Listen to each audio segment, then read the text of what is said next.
गीता जी में भगवान कहते हैं भूमि रापो नलो वायु खम मनो बुद्धि रेवच अहंकार इतियम में भिन्ना प्रकृतिर अष्टधा।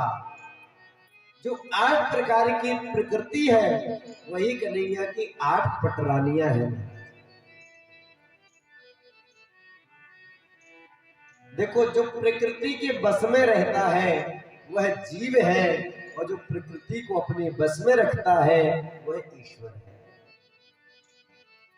अर्थात इस प्रकृति का 8 प्रकार की जो प्रकृति है इसका पति महाराज गोविंद है। आज कन्हैया शांत भाव से बैठे हैं, कुछ बोल नहीं रहे।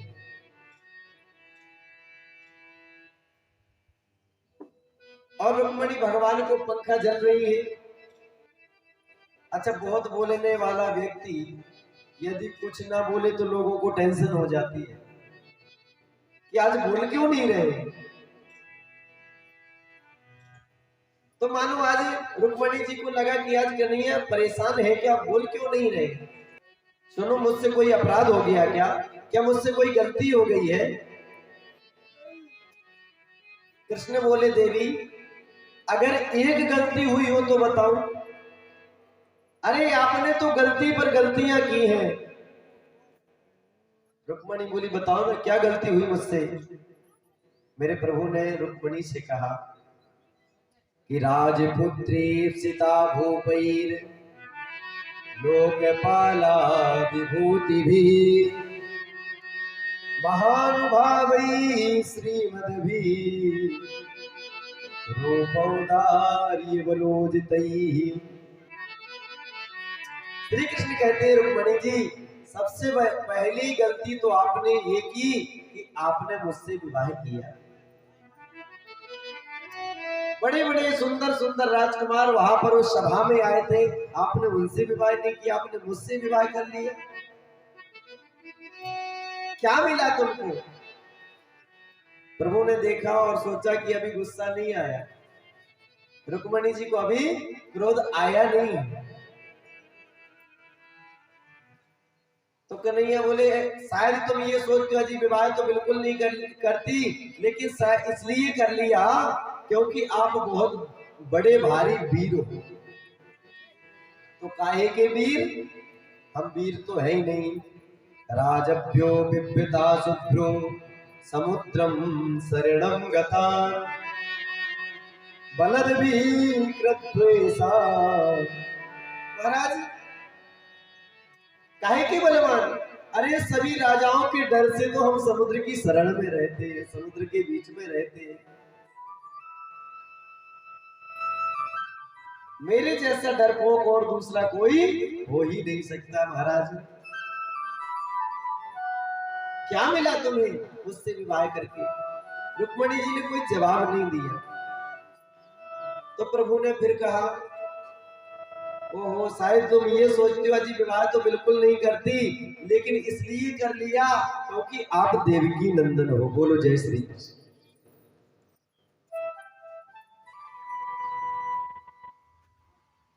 तो यहां भी बहुत भारी गड़बड़ है। कुछ लोग कहते हैं देवकी नंदन है और कुछ लोग कहते हैं यशोदा नंदन है। अरे जिसके माता पिता का ही पता नहीं, आपने उससे विवाह कर लिया। देवी कन्हैया ने देखा अभी क्रोध नहीं आया, तो महाराज फिर से कहते हैं, अजी विवाह तो बिल्कुल नहीं करती, शायद तुम ये सोच रही हो इसलिए विवाह कर लिया कि आप बड़े सुंदर हो।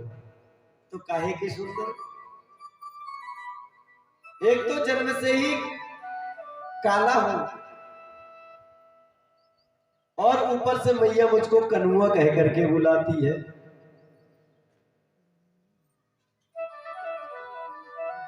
राजा कभी बना नहीं, गद्दी कभी मिली नहीं। महाराज इतनी बातें कहने के बाद भी रुक्मणी जी को क्रोध नहीं आया।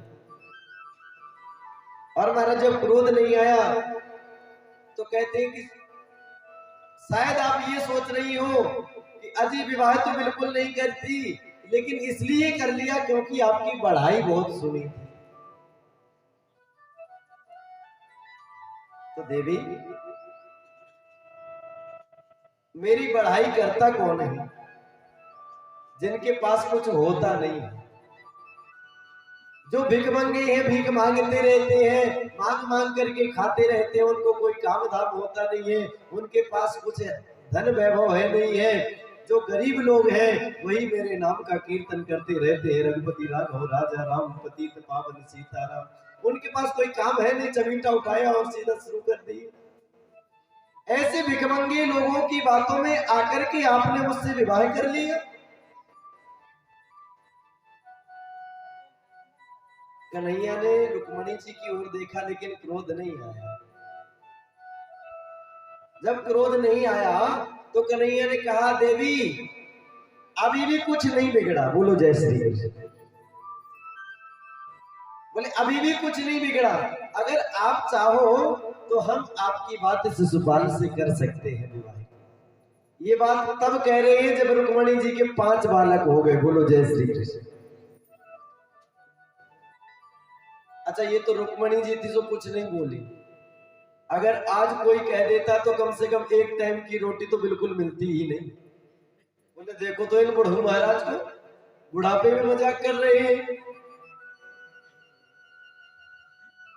लेकिन रुक्मणी जी को क्रोध नहीं आया। रुक्मणी जी क्रोधित नहीं हुई, एकदम से बेहोश होकर के गिर पड़ी। और जैसे ही बेहोश होकर के गिरी, कन्हैया ने तुरंत 4 हाथ धारण कर लिए, 2 हाथों से रुक्मणी को उठाया और महाराज उत्तरीय वस्त्र से हवा करने लगे। और जब थोड़ी देर बाद होश आया रुक्मणी को तो कहने लगे, कन्हैया देखो देवी, बुरा मत मानो, बचपन से ही थोड़ा सा विनोदी स्वभाव का हो ना, मजाक करने की आदत है। बोले देवी आपको मेरी बात का बुरा नहीं मानना चाहिए। रुक्मणी जी ने कहा, कन्हैया आपने कुछ भी गलत नहीं कहा है। आपने कुछ भी गलत नहीं कहा। क्यों? क्योंकि कहा तो आप प्रकृति से परे एक पुरुष और कहा मैं प्रकृति से बंधी हुई एक स्त्री। आपका और हमारा मेल कैसा गोविंद? हमारा आपका मेल हो ही नहीं सकता, लेकिन वो तो कृपा करके आपने मुझे अपना लिया है, ये आपकी करुणा है।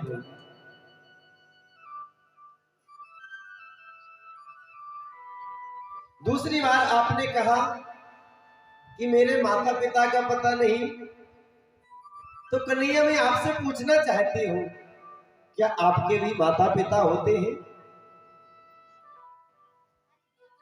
अरे दुनिया के माता पिता तो आप हो गोविंद, आपके माता पिता कौन से होते हैं? ये तो आपकी लीला है। किसी को बुआ बनाते, किसी को फूफा बनाते, किसी को चाचा बनाते, किसी को ताई बनाते हो, किसी को मां बनाते, किसी को पिता बनाते, लेकिन ये क्यों नहीं कहते जगत के पिता तो आप हो। तीसरी बार आपने कहा कि बड़े बड़े राजाओं की डर से मैं समुद्र में रहता हूं, तो सत्यम भयादिव गुणे प्रमांता से के समुद्र उपलंबन आत्मा। कन्हैया जिस हृदय में राग, द्वेष, अस्मिता आदि आदि शत्रु जो बैठे हुए रहते हैं, ऐसी जगह आप आने में संकोच करते हो गोविंद। आप तो सदैव आत्मा रूपी समुद्र में ही रमण करते हो।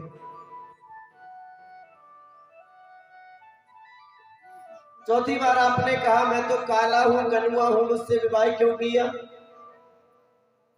कन्हैया काले हो तब तो कमाल करते हो, अरे गोरे होते तो जाने क्या करते मोहन।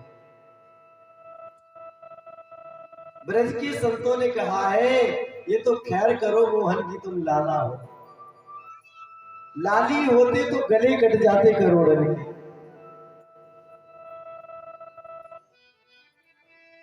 आपने ये भी कहा कि आपका कीर्तन भिखमंगे करते हैं, लेकिन कन्हैया मैं सत्य कहती हूँ कि यदि कोई वास्तव में धनी है तो जिन्होंने राम नाम रूपी खजाने को अपने जीवन में बढ़ा लिया है वह सबसे बड़ा धनी है, उससे बड़ा कोई और हो नहीं सकता।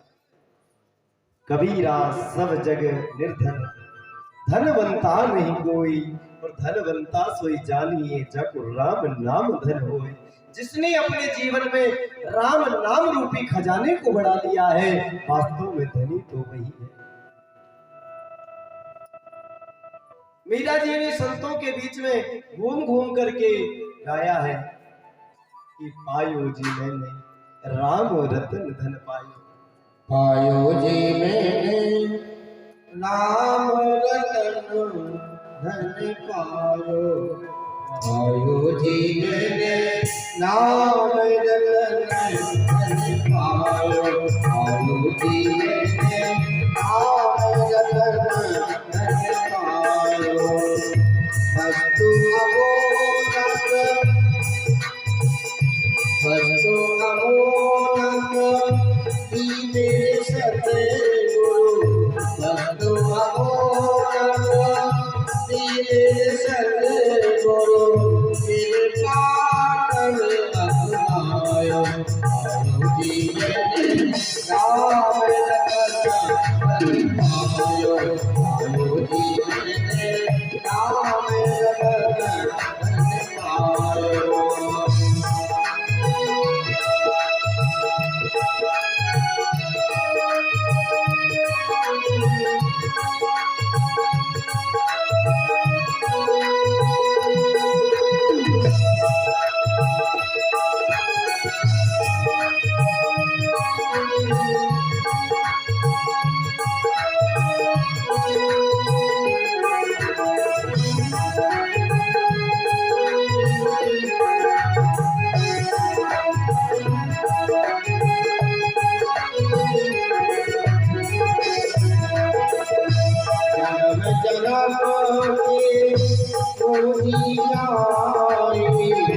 जन्म जन्म के रोजी पाए, जग में सभी घुमायो।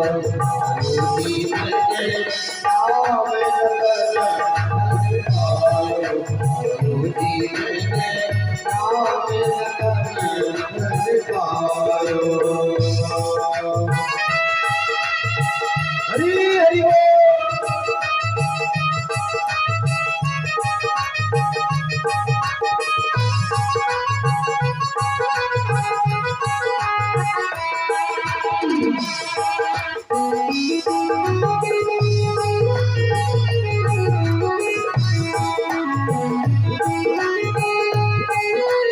जी मैंने राम रतन धन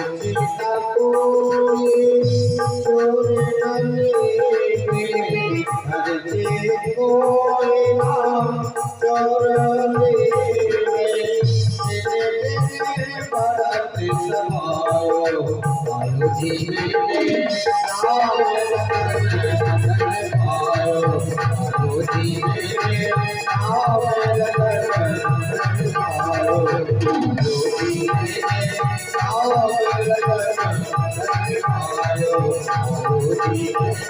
राम रतन धन पायो, पायो जी मैंने राम रतन धन पायो।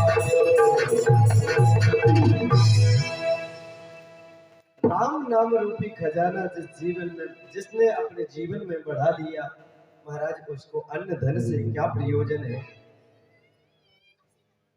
धन को कमाने में कष्ट होता है, धन को खर्च करने में भी कष्ट होता है और धन की रक्षा करने में भी कष्ट होता है।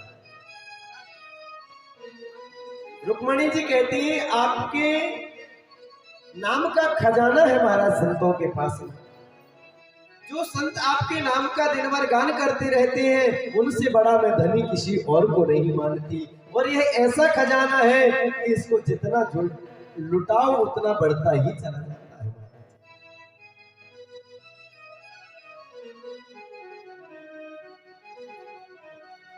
कन्हैया अगर मैंने आपके नाम की बढ़ाई सुन करके यह गलती की है तो मैं यह प्रयास करूंगी कि भारतवर्ष के प्रत्येक स्त्री को यह गलती करना चाहिए कि जिस गलती से परमात्मा की प्राप्ति हो जाए, तो महाराज ऐसी गलती हर स्त्री को करना चाहिए। हर